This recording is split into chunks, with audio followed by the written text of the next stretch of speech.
Subscribe करें हीरज star TV को और बेल आइकन को दबाएं लेटेस्ट वीडियो सबसे पहले देखने के लिए।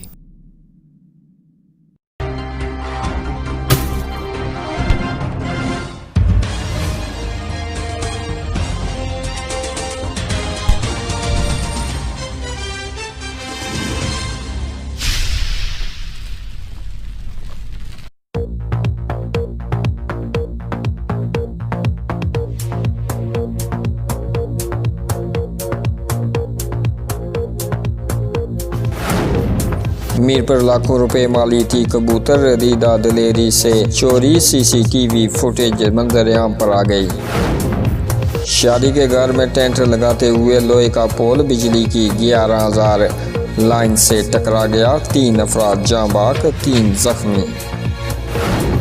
चौक शहीदा से मजहबी बैनर्स उतार कर फेंकने वाला हमयूं पाशा नामी शख्स गिरफ्तार। कोटली रोड पर 2 गाड़ियों का खौफनाक हादसा, 4 अफराद जख्मी, एक की हालत तशवीशनाक। मंगला में अंजुमन तालिबा इस्लाम के दफ्तर की इफ्तिताई तकरीब।